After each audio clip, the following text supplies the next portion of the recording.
এমপিওভুক্ত শিক্ষকদের গত 3 দিন যাবৎ তাদের দাবি কিন্তু নিয়ে তারা শহীদ মিনারে অবস্থান করছিলেন। পরবর্তীতে তারা শাহবাগে ব্লকেট কর্মসূচি রাখে ঠিক আজকে দুপুর 12টায়, কিন্তু সেই সময় তারা শাহবাগে উপস্থিত হতে পারেনি, কিন্তু পরবর্তীতে তারা ঠিক 1টার পরেই শাহবাগ ব্লকেট কর্মসূচি করে দেয় এবং সেই সময় আইনশৃঙ্খলা বাহিনী তাদেরকে বাধা প্রদান করে এবং বাধা সৃষ্টি করার পরে আইনশৃঙ্খলা বাহিনীর যে ব্যারিকেড রয়েছে ঠিক সেটি ভেঙে আমরা দেখেছি শাহবাগ থানার সামনে দিয়ে তারা শাহবাগ ব্লকেট করে দিয়েছে। এবং ইতিমধ্যেও আপনারা যেমনটি দেখছেন আইনশৃঙ্খলা বাহিনী এক পাশে দাঁড়িয়ে আছে, আরেক পাশে এমপিওভুক্ত যেসব শিক্ষক রয়েছে তারা কিন্তু দাঁড়িয়ে আছে। আপনাদেরকে সেটি দেখানোর চেষ্টা করছি দৈনিক ইত্তেফাকের মাধ্যমে। আমি আপনাদের সাথে সরাসরি যুক্ত রয়েছি মোহাম্মদ ফেরদৌস প্রামাণিক।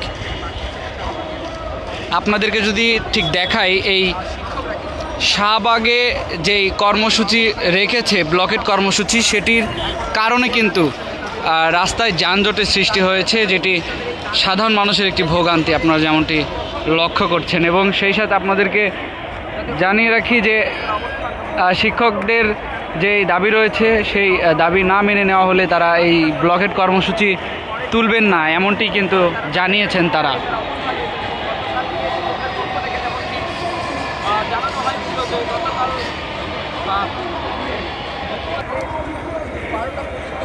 এমপিওভুক্ত শিক্ষকরা জাতীয় শহীদ মিনারে অবস্থান নিয়েছিল এবং সেখানে আমরা দেখেছি যে তারা বিভিন্ন তাদের যে দাবি দেওয়া রয়েছে ঠিক সেই দাবি নিয়ে কিন্তু তারা সেখানে অবস্থান করছিল গত 3 দিন যাবৎ। এবং পরবর্তীতে তারা সচিবালয় অভিমুখে যাওয়ার চেষ্টা করলে তখন আইনশৃঙ্খলা বাহিনী তাদেরকে বাধা প্রদান করে এবং তারপরে তারা পরবর্তীতে আজকে এই ব্লকেট কর্মসূচি রেখেছে, যেটি আপনাদেরকে সরাসরি দেখানোর চেষ্টা করছি দৈনিক ইত্তেফাকের মাধ্যমে।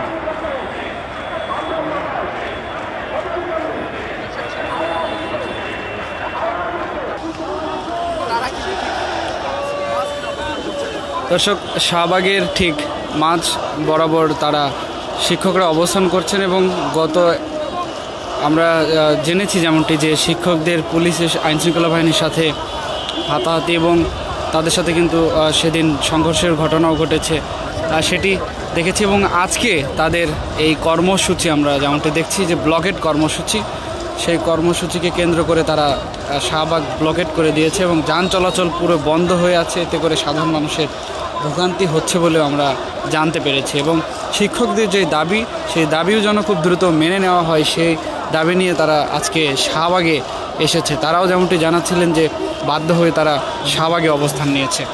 দর্শক, আপনারা যেমনটি দেখছিলেন যে রমনা জোনের ডিসি মাসুদ তিনিও কিন্তু এখানে ছিলেন। যখন খবর পেয়েছেন যে আইনশৃঙ্খলা শিক্ষকদের ব্লকেট কর্মসূচি রয়েছে, আমরা দেখেছি আইনশৃঙ্খলা বাহিনীরও বেশ তৎপরতা, কঠোর অবস্থান ছিল শাহবাগের শাহবাগ থানার ঠিক সামনেই এবং সেখানে পুলিশ, ডিবি আমরা দেখেছি বিভিন্ন আইনশৃঙ্খলা বাহিনী তারা এখানে অবস্থান নিয়েছিল। দর্শক, এই ছিল এখনকার সর্বশেষ। পরবর্তী আপডেট পেতে অবশ্যই দৈনিক ইত্তেফাকের সঙ্গেই থাকবেন।